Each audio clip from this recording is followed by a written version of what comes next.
This weekend, a new film called Hitman drops on Netflix. So let's talk about it.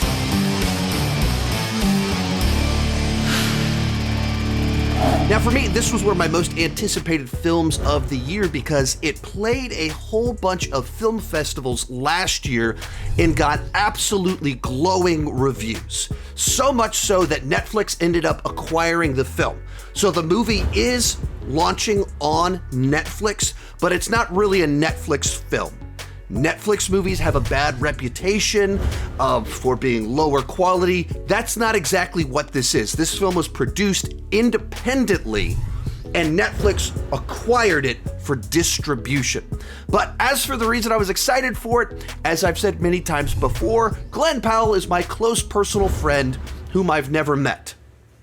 Until a few weeks back. The reason I say all of that, he went to the same high school as me, so he's kind of like the guy from my community that's just taking off in popularity and success. So it's just fun to root for the guy that comes from the same community as me. So I was able to attend the world premiere of Hitman here in Austin. And at the event itself, Glen Powell was inducted into the Texas Film Hall of Fame.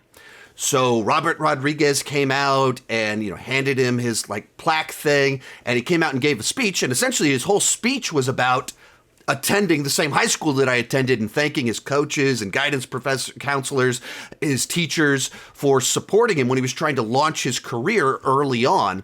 Afterwards, I was able to attend the after party for the world premiere. I was hanging out outside with Sharonda Williams, Pay or Wait, one of my critic friends. We're just sitting there at the quietest place at the after party, and then all of a sudden it becomes the loudest place because Glen Powell, Richard Linklater, the director, and the whole cast of the movie walk out to start taking pictures, and they're just right there in front of us while all of this is taking place. And so Sharonda highly encouraged me to walk over and meet them. She introduced me to Richard Linklater, which I totally botched that conversation because I wasn't ready to talk to him at that moment. And then I stood there long enough that I was able to talk to Glen Powell for about 30 seconds, talked about how it was cool that we went to the same high school. Somehow I ended up taking a picture of other people, and I'm in the behind the scenes of someone else's selfie out there. So somewhere out there is a selfie of me with Glen Powell, but it's me awkwardly in the background like this. I didn't get my own with him, but I did get to talk to him, which was very cool. So he's no longer my close personal friend that I've never met. He's my close personal friend that I've only talked to for 30 seconds. But as for the movie itself, was it any good? Let's get started with the review. And I found this to be an incredibly refreshing film, where it's one part comedy, one part crime procedural, one part romance, but it doesn't fit neatly into any one of those boxes. And it kind of drifts between all of these different genres in a way that apparently a bunch of studios turned down the project because they're like, no, do you want to be a crime procedural, or do you want to be a romance, or do you want to be a comedy? Pick one lane.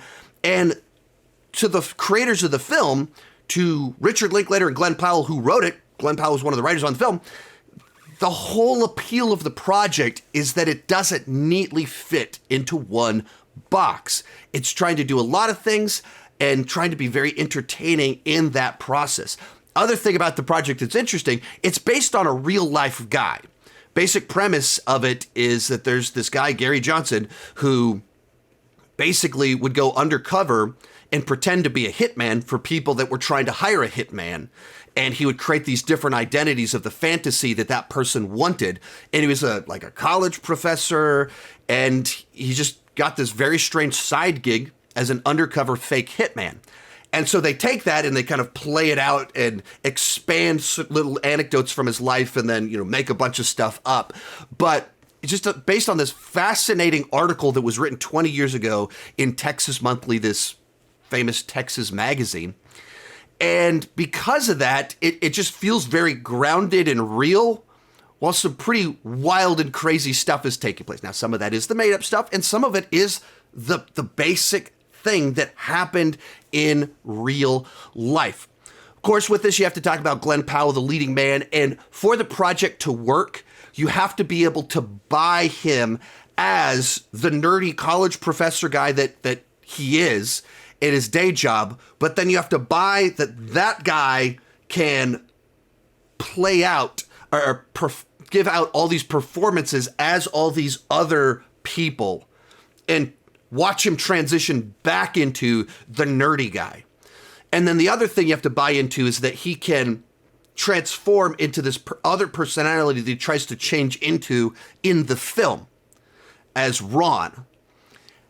And he's so fun watching him do that, where it's almost kind of a little bit of the convinces you that Clark Kent would work, that put the glasses on and become nerdy and you kind of transform into a different person. And you watch him play this nerdy professor and then play this other persona that's the stud, and you buy both of them. And then the marketing for the film is largely about all of the crazy personalities that he plays. But that's not really what drives the movie. That's just kind of like the superficial. It's pivotal to the film, but that's not the driving plot point. And the marketing's all about showing these wacky images of him that makes it more screwball, plays it out more screwball than it actually is. But in the context, they play much better than I think they play in the trailers or especially the posters. But you buy all of them in the context of the film to the people that he's portraying that fantasy to. And that's why some of the stuff that I don't think it plays great in the trailer because it's devoid of context. In the context, he's selling a fantasy to an individual. And I think he does a great job of that in the movie.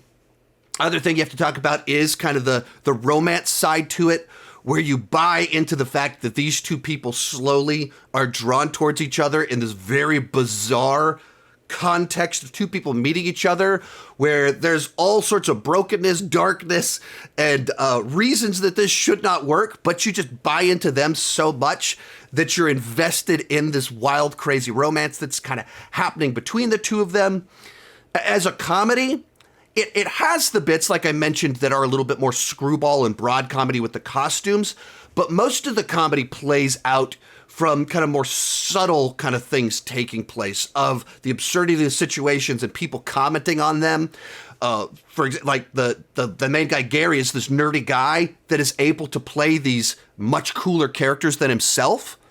And the reaction to his coworkers from all that playing out, the ways, the moments of it, it's much of the comedy, it's subtle. Like, it has broad comedy, but also has a lot more subtle comedy. It has more kind of reaction comedy to it in all these different ways. And then as the story kind of goes along, it kind of turns into a little bit more of this procedural, where there's this crime investigation kind of going on related to everything with our characters. And so you have a lot of different moving pieces that are all a lot of fun. And when so many, comedies these days or romance, they're so broad and big spectacle, and this feels so restrained comparatively, that it's refreshing to have something that's not trying to be the biggest possible comedy out there.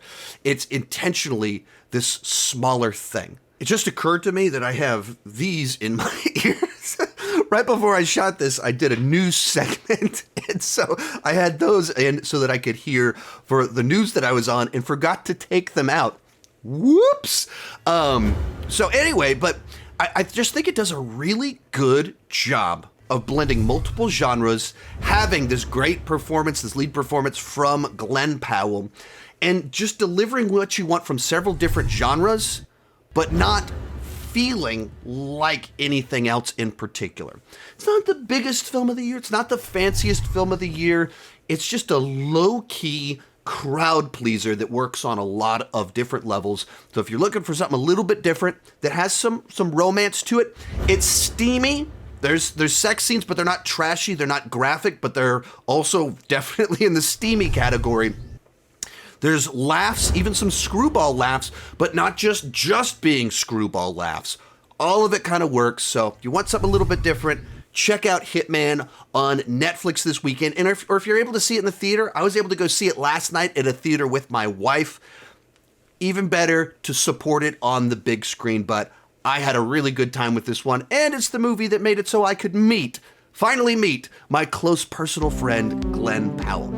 Overall, I'm going to give this one an A- on the entertainment scale and an 8.5 out of 10. And I recommend seeing this film in particular if you can check it out on the big screen, but it is available on Netflix starting today. If you enjoyed this video, I've got more like it. You can check out another awesome video right over there. I don't even know what YouTube is recommending to you right now.